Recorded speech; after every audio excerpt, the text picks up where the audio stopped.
Olá, boa noite. Eu sou Júlia Lenze Silva, sou professora de Direito Previdenciário, sou mestra em Direito pela Unesp e doutoranda em Direito do Trabalho e da Seguridade Social pela USP. Eu resolvi gravar esse vídeo, de maneira bastante artesanal e peço desculpas pelo tom fanho da voz, mas eu estou gripada. Enfim, resolvi gravá-lo como uma medida de conscientização de todos os trabalhadores e trabalhadoras no Brasil sobre a ameaça iminente de retirada de direitos previdenciários e de supressão ao direito à aposentadoria digna, representada pela nova Previdência, ou seja, pelo projeto de contrarreforma apresentado hoje, 20 de fevereiro de 2019, pelo governo Bolsonaro durante uma coletiva de imprensa. O projeto é bastante amplo no seu desmonte e afeta tanto o regime geral de previdência social, que é aquele regime gerido pelo INSS, que engloba todos os trabalhadores da iniciativa privada, urbanos e rurais, quanto o regime próprio dos servidores públicos. Mas, como nós queremos fazer um vídeo mais curto, que alcance o maior número de pessoas possíveis, eu escolhi tratar exclusivamente das mudanças nas aposentadorias do regime geral de previdência. E essa escolha ela tem como fundamento o fato de que, com certeza, se aprovada, esse será um desmonte sem precedentes do sistema público de previdência organizado sob o sistema de repartição solidário, conforme previsto na Constituição de 88. Pois bem, embora o governo Bolsonaro tenha anunciado esse projeto como nova Previdência, o que nós percebemos é que ele segue as exatas diretrizes do projeto de reforma da Previdência proposto no governo Temer, a PEC 287 de 2016, que foi derrotada politicamente graças à organização, mobilização e resistência da classe trabalhadora, que organizou por meio das mulheres os 8 de março de luta e a greve geral em abril. Pois bem, o governo Bolsonaro segue as 3 linhas mestres desse projeto. Quais são? Instituição de uma idade mínima para aposentadoria no regime geral de previdência, aumento do tempo de contribuição mínimo para acesso a uma aposentadoria e mudança nas fórmulas de cálculo do benefício que fazem com que o valor inicial pago ao segurado seja reduzido. Vamos tratar de cada uma delas de forma separada. Bom, inicialmente é preciso dizer que, de acordo com o projeto, haverá a instituição no regime geral de previdência da idade mínima de 65 anos para homens e 62 anos para mulheres. É importante dizer que essa instituição será progressiva, começando com 61 anos para homem, 56 para as mulheres, com um período de transição de 12 anos. Se o projeto do Temer já era bastante gravoso no sentido de diminuição de direitos, o do Bolsonaro é ainda mais severo, porque o período de transição do governo Temer se estendia durante 21 anos. O período de transição previsto na proposta do governo Bolsonaro é de apenas 12 anos. Aqui a gente já ressalta que a instituição de uma idade mínima no regime geral, com completa desconsideração para com as múltiplas realidades existentes no Brasil, inclusive com situações em que periferias e regiões de diversos estados brasileiros sequer alcançam a expectativa de vida de 60 anos, é algo muito cruel e muito prejudicial aos trabalhadores e às trabalhadoras. Só que, conforme nos lembra a própria professora Deise Martins, a estratégia do governo Bolsonaro tem sido ressaltar exclusivamente essa questão da idade mínima, inclusive ocultando o fato de que também prevê idades mínimas para professores e trabalhadores rurais no montante de 60 anos e para policiais federais, civis, agentes penitenciários e agentes socioeducativos no montante de 55 anos. De qualquer forma, o governo tem divulgado propositalmente a polêmica em torno da idade mínima, porque na verdade isso oculta, escamoteia os outros pilares de desmonte da Previdência, representados pelo aumento do tempo de contribuição e pela mudança na fórmula de cálculos. Aqui nós temos que dizer que a instituição da idade mínima é só o começo da tragédia, é só um anúncio, porque ela vem conjugada com a segunda medida, que é o aumento do tempo de contribuição mínimo para acesso a uma aposentadoria para 20 anos. Aqui eu gostaria de lembrar a diferença do conceito entre tempo de contribuição e tempo de serviço. É comum que as pessoas trabalhem durante muito mais anos do que realmente elas têm de tempo de contribuição. porque só são computados como tempo de contribuição os meses em que efetivamente há contribuição para o INSS.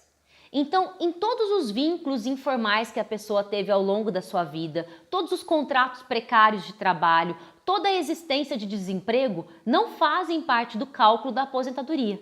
Só se computa o tempo de contribuição efetivamente pago. Então, essa já é uma problemática bastante acentuada numa realidade do mercado de trabalho marcado pela alta rotatividade da mão de obra, pelo desemprego, pela informalidade e pela absoluta precariedade dos vínculos de emprego. Bom, esse já seria um problema. Mas quando a gente faz uma análise comparativa com as propostas existentes hoje em dia, aliás, com a dinâmica de concessão da aposentadoria hoje em dia, isso se revela muito perverso. Hoje, a principal modalidade de aposentadoria dos trabalhadores é a aposentadoria por idade, que prevê o tempo mínimo de contribuição de 15 anos. Pela proposta do governo Bolsonaro, eu vou aumentar em 5 anos esse tempo mínimo. E de acordo com os dados do DIEESE, aumentando em 5 anos, eu vou excluir da proteção previdenciária 60% da classe trabalhadora. Bom, então, instituição de idade mínima, aumento do tempo de contribuição. Ok, mas com essas duas performances, quanto seria a minha aposentadoria? E aqui a gente entra numa questão que é muito pouco debatida quando se fala sobre reforma da Previdência, que é a mudança na fórmula do cálculo dos benefícios. Bem, hoje em dia, para voltar no nosso exemplo da aposentadoria por idade, que é a aposentadoria da ampla maioria da classe trabalhadora, com 60 e 65 anos de idade para os trabalhadores urbanos, tempo de contribuição de 15 anos, eu tenho acesso a uma aposentadoria que corresponde a 85% do meu salário de benefício. Eu atinjo 100% quando eu completo 30 anos de tempo de contribuição. Pois bem, com as mudanças propostas pelo governo Bolsonaro, como vai ficar? Com 20 anos de tempo de contribuição, as idades mínimas de 62 e 65 anos, eu vou ter acesso, atenção, a 60% do salário de benefício, o que representa uma redução de 25% no valor inicial da aposentadoria. Mas a maldade não para por aí, porque para ter acesso a 100% da aposentadoria, serão necessários 40 anos de tempo de contribuição, ou seja, 10 anos a mais do que hoje é normalmente previsto. A gente vê, portanto, que essa conformação ela diminui o grau de proteção previdenciária e penaliza, sobretudo, os trabalhadores mais precarizados, mais vulnerabilizados e que têm maiores dificuldades para se aposentar. E também é importante lembrar que também a redução acontecerá em virtude da mudança na fórmula do cálculo do benefício. Hoje, para se calcular o valor da aposentadoria, eu consigo dispensar, deixar de fora 20% das contribuições, que são as contribuições mais baixas. Mas pelas mudanças propostas na nova Previdência, eu vou considerar a totalidade das contribuições da vida do segurado, 100% delas, o que efetivamente reduz o valor do benefício. Bom, aqui nós só tratamos das aposentadorias eletivas, mas ainda seria preciso falar sobre a aposentadoria por invalidez, que é uma modalidade que decorre de uma tragédia, de um evento grave que ocorre na vida do segurado, que faz com que ele perca sua capacidade para trabalho e seja insuscetível de reabilitação para outras funções, para outros trabalhos. Hoje, essa modalidade de aposentadoria é paga na porcentagem de 100% do salário de benefício, porque, como eu disse, ela não é uma escolha, ela decorre de uma tragédia, de um fato grave que ocasiona a perda da capacidade para trabalho. Pois bem, na proposta da reforma do governo Bolsonaro, a aposentadoria por invalidez vai seguir as regras gerais das aposentadorias, ou seja, será paga na modalidade de 60% do salário de benefício, quando não decorrer de acidente de trabalho ou de doença profissional ou do trabalho. Isso significa que se o segurado for acometido, por exemplo, de uma doença grave, contagiosa ou incurável, por exemplo, se ele tiver câncer e se aposentar por invalidez, ele vai receber somente 60% do salário de benefício. Só virá a receber a mais se tiver mais que 20 anos de tempo de contribuição. Quanto a mais? 2% a mais para cada ano que ultrapasse os 20 anos como tempo mínimo. Com tudo isso, nós queremos alertar para as graves mudanças que estão sendo planejadas para a previdência do trabalhador e da trabalhadora. Não há mudança no sentido de promoção da igualdade, do bem-estar, da justiça social. O que há é uma transferência para os trabalhadores e as trabalhadoras da conta gerada pela grave situação da dívida pública brasileira. Aqui eu gostaria de pedir que as pessoas acessassem os conteúdos disponíveis, sobretudo no canal da Auditoria Cidadã da Dívida, que fornece materiais de ótima qualidade para a gente entender que não existe um déficit, um rombo na Previdência. O que existe é um roubo da Previdência.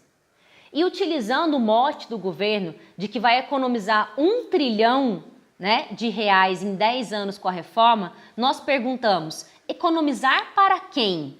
E, sobretudo, economizar em cima da vida de quem? Nós, trabalhadores e trabalhadoras, não devemos pagar uma conta e uma dívida que não produzimos e não nos beneficiamos. Por isso, eu peço a você que se mobilize, que tome consciência e que principalmente se informe sobre o projeto de reforma da Previdência, sobre a retirada de direitos que ele promove e se mobilize para que a gente lute contra essa aprovação e essa violação ao texto constitucional de 88. Estamos juntos e estamos em luta.